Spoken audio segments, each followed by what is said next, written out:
안녕하세요. 똑소리 채널 응급의학과 전문의 변성철입니다. 반갑습니다. 제가 소아응급의료 센터에서 진료를 하면서 단순 열감기부터 소아 심정지까지 수많은 상황들을 경험했었는데요. 그중 소아 중증 응급질환이었으나 부모가 급한 상황임을 인지하지 못해 병원에 늦게 오고야 마는 안타까운 상황을 많이 보곤 했습니다. 이러한 일이 발생하지 않도록 한시가 급한, 의심이 되면 바로 병원에 가봐야 하는 소아 중증 응급질환에 대해 정리를 해볼까 합니다. 오늘은 그중 장중첩증에 대해 알아보겠습니다. 10년 전 2010년 11월 21일 대구에서 4살 여아가 장중첩증으로 제대로 된 치료를 받지 못해 결국 사망하게 된 사건을 다들 기억하고 계시나요? 이렇듯 장중첩증은 적절한 치료가 이루어지지 않는다면 24시간 이내에 장이 썩기 시작하며 결국 사망에도 이를 수 있는 정말 무서운 병이라고 합니다. 그렇다면 장중첩증은 무엇일까요? 우리가 배가 아플 때 종종 말하는 장이 꼬이는 것 같아 라는 표현처럼 장이 꼬이는 것은 아닙니다. 장중첩증이란 망원경을 접을 때처럼 장의 한 부분이 장의 안쪽으로 말려 들어간 것을 말합니다. 이러한 상황이 지속이 되면 말려 들어간 장으로 혈류가 공급되지 않아 장파열, 장괴사가 발생하게 됩니다. 지금 시청하고 계신 여러분들 중 아이가 24개월 이하 남자아이인 경우 더욱더 집중해서 들어주셔야 합니다. 이러한 장중첩증은 대부분 24개월 이하의 아이에게 발생하며 3대1의 비율로 여아보다 남아에게서 더욱 많이 발생하기 때문입니다. 이는 통계적인 수치이기 때문에 그렇다고 내 아이는 24개월도 지났고 여아라서 괜찮아 이렇게 생각하시면 안 됩니다. 또한 주변을 보면 아이가 아플 때 종종 남편에게 당신이 이것저것 먹이니까 애가 배가 아프잖아 라며 질책하는 경우가 있는데 장중첩증은 특별히 알려진 원인이 없으니 애꿎은 남편을 질책하지 말아주시길 바랍니다. 아마 여러분들이 가장 궁금해하시는 내용이면서 제가 이 영상을 찍고 있는 이유, 이러한 증상들이 보이면 바로 응급실로 가라, 장중첩증의 증상입니다. 크게 3가지를 기억해 주시면 됩니다. 첫 번째, 갑작스러운 급심한 복통. 아직 말로 의사표현을 하지 못하는 아이들의 경우에는 큰 울음소리와 함께 두 무릎을 가슴에 붙이며 몸을 웅크리는 모습으로 알 수 있습니다. 두 번째, 주기적인 복통. 첫 번째로 말했던 극심한 복통이 주기적으로 되풀이 됩니다. 아이가 잘 먹고 잘 놀고 잘 지내고 있다가 갑자기 배가 아프다며 보채며 크게 웁니다. 그러다 어느 순간 장난이었다는 듯 멀쩡한 모습으로 돌아와 다시 잘 놀고 조금 뒤에 다시 아프다며 울기 시작합니다. 부모의 입장에선 휴, 또 뭐가 마음에 안 드는 게 있어서 그럴까? 라고 생각하며 에휴 육아 너무 지치네 라며 스트레스를 받을 수도 있지만 이러한 주기적인 통증을 중요하게 생각하셔야 합니다. 보통 초기에는 15에서 20분 정도의 텀을 두고 통증이 발생하며 시간이 지날수록 점점 주기가 짧아진다고 합니다. 마지막으로 3번째, 혈변, 피똥. 어떻게 보면 가장 특징적인 증상이지만 이는 발생 후 시간이 조금 지나야 나타나는 증상입니다. 장중첩증에서 보이는 혈변은 항문 열상이나 장염 등에서 보이는 일반적인 혈변과는 양상이 다릅니다. 혈성 점액성이라고 하는 젤리같이 끈적끈적한 딸기잼 같은 혈변을 보게 됩니다. 정리하면 아이가 잘 놀고 잘 먹고 잘 자고 이러고 있다가 갑자기 큰 소리로 울며 복통을 호소하며 어떻게 하지? 왜 이러지? 부모가 당황하고 있는데 갑자기 울음을 멈추고 언제 아팠냐는 듯 다시 잘 놀아서 꾀병인 건가? 괜찮으니 좀 더 지켜볼까? 라고 생각하고 있는데 또다시 주기적으로 배를 아파하는 이런 상황이 나타난다면 이런 상황과 함께 젤리같이 끈적끈적한 혈변을 본다면 장중첩증을 꼭 머릿속에서 기억해 내셔야 합니다. 그리고는 바로 응급실로 가셔야 합니다.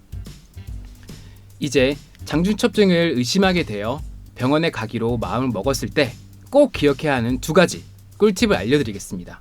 이건 정말 꿀팁이니 꼭 기억해 주세요. 첫 번째, 혈변 사진 챙겨가기. 가끔 진료를 하다가 보면 아이의 설사 양상이나 혈변 양상을 보여주기 위해 기저귀를 챙겨오시는 보호자분들이 있으신데요.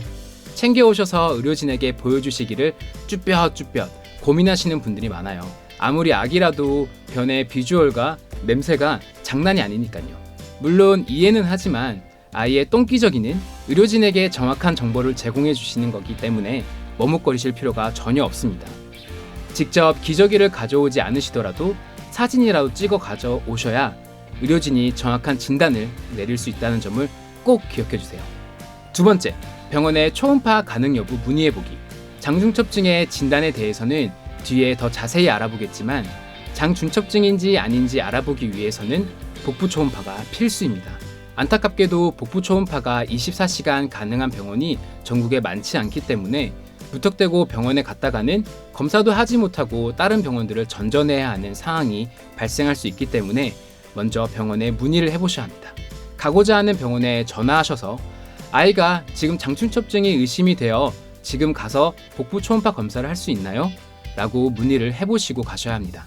가능한 병원이라면 가능하다고 어서 오라고 할 것이고, 만약 불가능한 병원이라면 주변에 가능한 다른 병원을 알려주실 수도 있습니다. 만약 주변 다른 병원에 대한 정보를 얻지 못하셨다면 119에 전화하셔서 동일하게 물어보시는 것도 좋은 방법입니다. 여러분이 이러한 과정 끝에 응급실이나 소아과 진료를 보게 되었다면 어떤 검사를 어떻게 진행하게 될까요? 의료진을 만나 제일 먼저 하게 되는 것은 기본적인 병력 청취, 신체 진찰 등입니다. 종종 장중첩증에서는 통증이 있을 때 우상복부에서 덩어리가 만져지기도 하기 때문에 의료진이 배를 이래저래 만져보면서 신체 진찰을 할 것입니다. 이러한 과정을 통해 의료진이 장중첩증일 수도 있겠다, 검사를 좀 해봐야겠다 라는 결론을 내렸다면 가장 먼저 기본적인 복부 엑스레이를 찍을 겁니다. 그럼 여러분은 속으로 초음파를 바로 보면 되는데 왜 엑스레이를 찍지? 시간 낭비, 돈 낭비, 병원에서 돈 벌려고 하는 게 아닌가? 라고 생각을 하실 수도 있지만 단순 복부 엑스레이에서도 가끔 장이 겹치는 부분에 음영이 보이기도 하며 다른 질환의 가능성을 배제하기 위한 필요한 검사이니 너무 속상해하지 마시기 바랍니다. 엑스레이 후에 혈변의 양상을 다시 한번 확인하기 위해 관장을 해볼 수도 있으며 결국은 정확한 진단을 위해서는 복부 초음파를 하게 됩니다. 복부 초음파는 간단하고 비침습적이고 통증이 없으며 장중첩증의 진단에서는 100%의 정확성을 보여줍니다. 초음파로 보면 3에서 5cm 가량의 복부 덩어리가 도넛이나 관형 모양으로 보이며 이는 겹쳐진 장벽의 단면이 관찰되는 것입니다. 이 과정을 통해 의료진은 장중첩증을 진단할 수 있습니다. 마지막으로 치료입니다. 치료는 입니다. 갑자기 놀라셨죠? 이거는 사실 제 딸 아이가 가지고 노는 장난감인데요. 직관적으로 이걸로 장중첩증의 치료를 알 수 있습니다. 장중첩증에서는 공기나 조영제를 이용한 정복술이 1차적 치료로 사용됩니다. 쉽게 생각하면 항문을 통해 장에 공기나 조영제를 넣어서 풍선을 불듯 팽창시켜서 중첩된 장을 풀어주는 것입니다. 이 모든 치료 과정은 실시간으로 투시를 하며 진행되기 때문에 장중첩증이 풀리는 모습까지 확인할 수 있게 됩니다. 간혹 정복술이 재발하는 경우도 있어 병원에서 하루 정도 입원해서 경과를 지켜본 후 퇴원할 수 있습니다. 장중첩증의 90%는 이러한 비수술적 정복술로 치료가 가능하나 안타깝게도 10% 정도는 수술적 정복술을 통해 치료를 해야 하는 경우가 있습니다. 시간이 오래되어 비수술적 정복술을 시행하기 어려운 경우, 장폐색 정도가 심한 경우, 비수술적 정복술에 실패한 경우 등이 이에 해당됩니다. 조기에 발견을 하고 치료를 한다면 이 무서운 장중첩증의 결과는 매우 좋습니다. 치료에 성공한 이후 재발하는 경우는 10% 미만이며 반복적으로 재발하는 경우는 더더욱 드뭅니다. 또한 합병증 없이 치료에 성공했을 때 특별한 문제 없이 이전과 같은 생활을 할 수 있습니다. 장중첩증은 아주 무서운 병이지만 이러한 특성을 가지고 있기 때문에 어린아이들을 키우고 계시는 부모님들은 이 병을 꼭 기억해 주시길 바랍니다. 기억하기 쉽게 한판 정리입니다. 갑작스러운 심한 복통, 주기적인 통증, 젤리 같은 혈변이 24개월 이하의 아이에게서 보인다면 장중첩증을 의심하자. 병원을 가기로 마음먹었으면 혈변 사진 챙기고 초음파 가능한지 병원 문의는 필수. 진단은 초음파, 치료는 항문으로 공기 넣어 정복술. 치료되면 병원에서 하루 입원 후 퇴원, 예후는 좋다. 빠르게 인지하고 병원 바로 가자. 오늘 준비한 장중첩증에 대한 내용은 여기까지입니다. 저는 여러분들이 궁금해하는 의학 지식을 편하게 물어볼 수 있는 의사 친구가 되고 싶습니다. 이 영상과 관련된 내용이 아니더라도 언제든 사소하거나 터무니없는 어떤 내용이든 궁금한 것이 있다면 댓글로 남겨주세요. 저는 다음에 더 좋은 내용으로 돌아오겠습니다. 감사합니다.